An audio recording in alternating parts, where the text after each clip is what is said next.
حضرت عبداللہ بن زبیر جڑی گل کی تھی جی عن ہشام بن عروہ عن ابیہ، فرمایا اخر رسول اللہ صلی اللہ تعالی علیہ وسلم علی افادۃ من یوم عرفہ، حضور نے اسامہ بن زید کے لیے، میں بات یہ کرنے لگا ہوں کہ حجۃ الوداع کے موقع پر حضور اسامہ بن زید عرض کی تھی حضور میں وضو کرنا ہے، میرے آقا نے 1,24,000 صحابہ نو روک دیتا۔ اس دوران فجا غلام افطس اسود، اس دوران ایک غلام آئے جن کا رنگ گندمی تھا اور ناک چپٹی ہوئی تھی، یعنی اسامہ بن زید۔ فقال اہل الیمن انما حبسنا من اجل ھذا، یمنی جو لوگ تھے انہوں نے کہا ہمیں اس کے لیے روکا گیا، فلذلک کفر اہل الیمن، اس وجہ سے یمنی کافر ہو گئے۔ قال محمد بن سعد قلت لیزید بن ہارون ما یعنی بقولی فلذلک کفر اہل الیمن من اجل ذا، محمد بن سعد طبقات ابن سعد وچ لکھیا، فرمایا کہ انہاں دے استاد سن یزید بن ہارون، کہندے میں اپنے استاد گرامی کو پوچھا فلذلک کفر اہل الیمن من اجل ذا، ادا کی مطلب ہے جی فقال اہل الیمن من اجل ھذا فلذلک کفر اہل الیمن، کہ انہوں نے جب کہا کہ ہمیں اس کے لیے روکا گیا تو یمنی کافر ہو گئے، اس کا کیا مطلب ہے؟ قال ردتم حين ارتدوا في زمن ابی بکر انما كانت لاستخفاف بامر النبی صلی اللہ علیہ وسلم، سنو جی یہ ہے مسئلہ، یہ ہے شریعت۔ فرمایا کہ جب رسول اللہ نے اسامہ بن زید کو اجازت دے دی تھی کہ آپ وضو کر کے آئیں، اور حضور نے 1.25 صحابہ کو روک دیا جب تک اسامہ نہیں آئے گا ہم عرفہ سے مزدلفہ کی طرف روانہ نہیں ہوں گے، تو کہا کہ جب رسول اللہ نے حکم دے دیا تھا اسامہ کو وضو کرنے کا تو انما کانت ردتم حین ارتدوا فی زمن ابی بکر، فرمایا جب حضور ظاہری دنیا سے تشریف لے گئے، صدیق اکبر خلیفہ بنے تو بہت سارے لوگ مرتد ہو گئے، بہت سارے لوگوں نے کہا کہ ہم زکوٰۃ نہیں دیں گے، بہت سارے لوگ دین سے پھر گئے،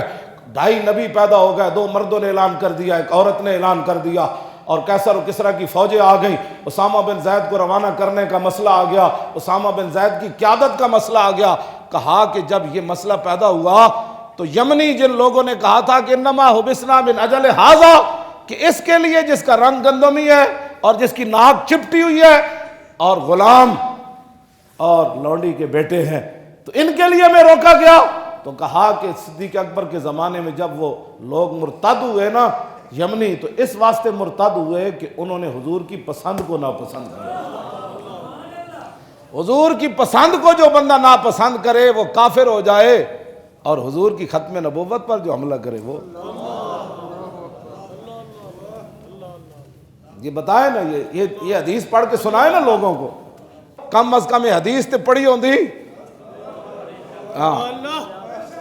فقال فلذلک کفر اہل الیمن، صرف حضور کی پسند کو ناپسند کیا، ہاں جی تو یمنی کافر ہو گئے۔ یہاں تو عبداللہ بن رواحہ تسی دسو تو انو حضور نے کی کیا، کیوں جی عبداللہ بن رواحہ تسی دسو، اے درباری شاعرن، اے درباری شاعرن، حضور نے کتنی باری انہوں نے دعا دیتی، کتنی باری انہوں کو نعتاں سنیا، کتنی باری انہوں حضور دے دشمنوں دا منہ بنیا، اور عمرہ قضاء کے موقع پر تو حضور نے حضرت عمر کو روک دیا۔ جب حضرت عبداللہ بن رواحہ نے دیکھا نا کہ پچھلے سال انہوں نے حضور کو عمرہ نہیں کرنے دیا تو حضور کی اونٹنی کی نکیل پکڑی ہوئی حرم کعبہ میں داخل ہوئے تو دیکھا کہ حضور کے دشمن سامنے کھڑے ہیں، تو کہا خلو بن الکفار عن سبیلی الیوم نضربکم علی تنزیلی ضربا یزیل الحام عن مکیلی ویزل الخلیل عن خلیلی، ہٹ جاؤ اے کافر دیو پترو، حضور آ رہے ہیں، ہٹ جاؤ، ہٹ جاؤ اے کافر دیو پترو، حضور آ رہے ہیں۔ اج نے حضور دا راستہ روکیا، اج مڈو گردنا کٹ کے رکھ دیاں گے، اج یار نو یار دی خبر نہیں رہنی، ہٹ جاؤ حضور آ رہے ہیں۔ حضور کے دشمنوں کو دیکھ کر جس کو اخلاقیات آ جائیں اس نے حضور کو کیا مانا، اور میں تے وہ جو اخلاقیات پڑھے کوئی نہیں نا کہ منکرین ختم نبوت نال پھر جفے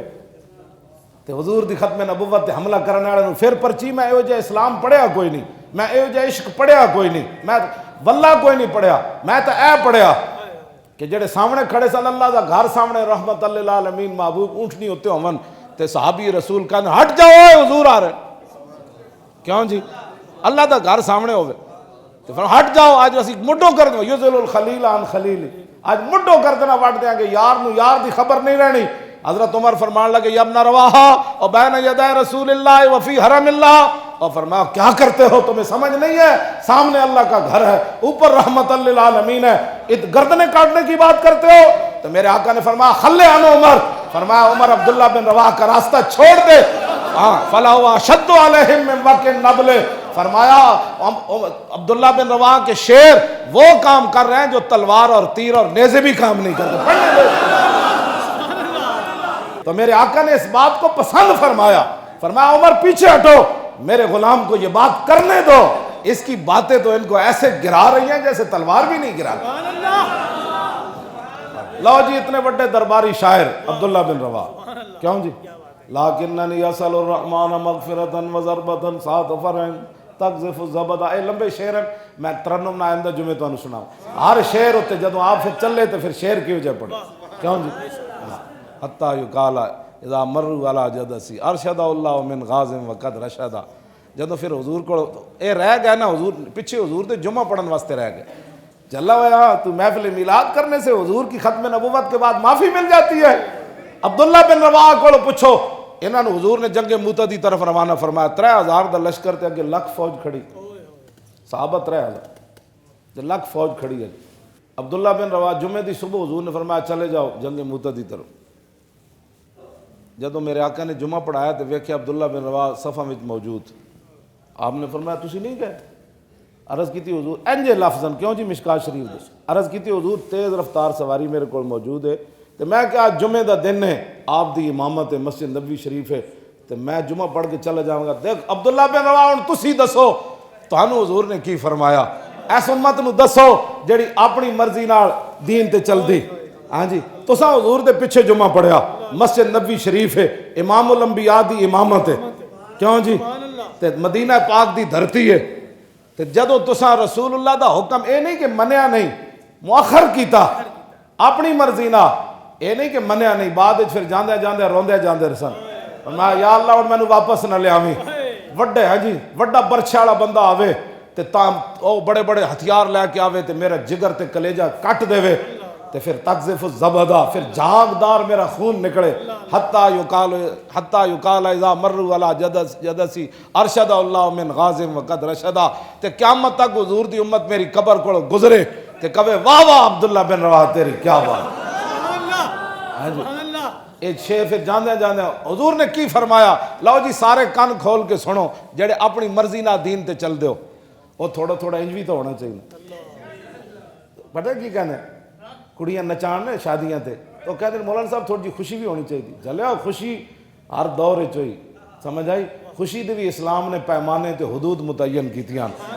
ہاں جی کیوں جی،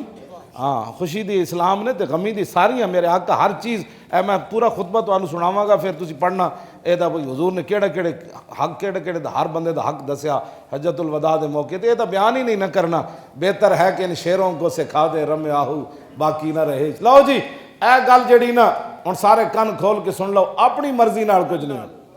ہاں جی اپنی مرضی نال اتنی ساری داڑھی رکھ لئی، اور میں کہا داڑھی تے ہوے جڑی رسول اللہ رکھی،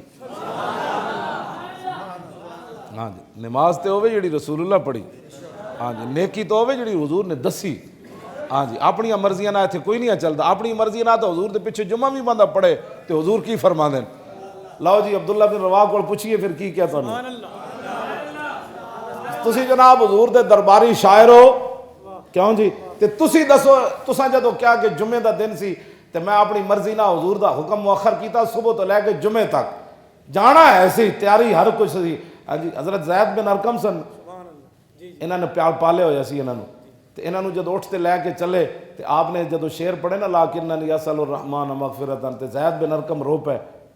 تے انہوں نے بچہ طور تے پالے ہوئے سی تے آپ نے ڈنڈا ماریا زید بن ارقم نو صحابی نو، فرمایا شکر نہ کردا دوویں اسی پیو پتر اتنے اوکھے ہو کے جا رہا ہے اٹھو تے میں اتنے شہید ہو جاواں گا تے واپسی کم از کم سکھلا تے آئیں گا نا تے، ہاں میں کلا ہوئیں گا اٹھو تے تنگ تے نہیں ہوواں گا، ہاں جی اپنے پتر نو بھی منہ بولتے پالے سی آپ نے، بہرحال انہوں نے بھی ڈنڈا آپ نے مار دیتا تے عبداللہ بن رواحہ تسی دسو جی تانوں حضور نے کی فرمایا، لو جی سارے کان کھول کے سنو، اے گل کرن تو بعد بندہ کدی زندگی دوبارہ اگر مگر نہیں کر سکتا۔ حضور نے فرمایا لو انفقت ما فی الارض جمیعا ما ادرکت فضل غدوتہم، فرمایا عبداللہ جنہوں نے میرے حکم پر صبح صبح مدینہ چھوڑ دیا تھا، اور وہ میرے غلام موتا کی طرف روانہ ہو گئے تھے، اور تو نے زور جمعے تک میرا حکم مؤخر کر دیا، لو انفقت ما فی الارض جمیعا، فرمایا زمین کے اندر جو کچھ ہے وہ سارا کچھ بھی تو رائے خدا میں خرچ کر دینا تو ما ادرکت فضل غدوتہم، تو ان کے مقام کو نہیں پہنچ سکتا۔ یہ ہے کہ ہاں ہن کوئی سمجھے، یہ تو صحابی رسول نے حضور نے فرمایا کہ تسی میں کیڑے باغ دی مولی ہیں جی، تسی کیڑے لاڈلے آ کھڑے ہو جڑے دین نال مذاقہ کرن تو بعد پھر بھی عاشق رسول ہو، ہاں جی پھر بھی عاشق رسول ہو، ختم نبوت تے ڈاکہ مارن والے نا پھر بھی تسی یاریاں رکھی بیٹھے ہو۔ صحابی نو تو حضور نے اتنی گل زور تک انہاں جمعے تک حکم مؤخر کیتا تے حضور نے کتنی سخت گل فرمائی، تے جنہاں ختم نبوت تے ڈاکہ ماریا پھر تسی انہاں نال سینے لا کے کھڑے ہو، اور پھر تسی کہندے ہو نہیں جی ساڑیاں پارٹیاں ایک گل باز آ جاؤ، اج موقع ہے، آج لے ان کی پناہ، ہاں انہوں نے چھڑ جاؤ تعلقات، انہوں نے کہو صحابی نو حضور اتنی ڈاڈی گل فرمائی کہ اسامہ بن زید دے بارے گل کرن والے مسلمان نہ رہے، کیوں جی یمنی کافر ہو گئے، جنہاں حضور نو ویکھے وہ کافر ہو گئے، حضور دے حکم دی انہاں تخفیف کیتی بھی یہ کوئی گل سی اسامہ بن زید واسطے حضور 1.25 لاکھ بندہ روک دیتا، اس گل جڑی انہاں کی تھی اللہ نے فرمایا اب تمہارے ایمان کی ضرورت نہیں، تمہیں پتہ ہی نہیں ہے اس زبان سے نکلے ہوئے الفاظ کی قدر و قیمت کیا ہے، تمہیں پتہ نہیں ہے، تمہیں پتہ نہیں ہے ان الفاظ کا کیا، نہ خاتم النبیین لا نبی بعدی حضور نے فرمایا، تمہیں پتہ نہیں ہے کہ رسول اللہ نے کیا فرمایا، انی اشہد عدد تراب الدنیا ان مسلمہ کذاب، ہاں جی حضور کی تو ایک بات ہی اس کا قیامت تک ملک کوئی نہیں، حضور نے فرمایا میں خود گواہی دیتا ہوں اپنی ختم نبوت کی، کتنی؟ فرمایا دنیا کے اندر مٹی کے ذروں کی جتنی تعداد ہے میں محمد عربی خود گواہی دے رہا ہوں کہ میرے بعد کسی نبی نے نہیں آنا۔ لو جی تاجدار ختم نبوت، تاجدار ختم نبوت، تاجدار ختم نبوت، تاجدار ختم نبوت، دیکھو دیکھو کون آیا، اور دیکھو دیکھو کون آیا، دیکھو دیکھو کون آیا، آیا آیا دین آیا، آیا آیا دین آیا، آیا آیا دین آیا، آیا آیا دین آیا، آیا آیا دین آیا، آیا آیا دین آیا، آیا آیا آیا آیا دین آیا، آیا آیا دین آیا، آیا آیا دین آیا، آیا آیا دین آیا۔ مزید ویڈیوز اور اپڈیٹس کے لیے یوٹیوب پر علامہ Khadim Hussain Rizvi official channel subscribe کریں اور بیل آئیکن پر بھی کلک کریں۔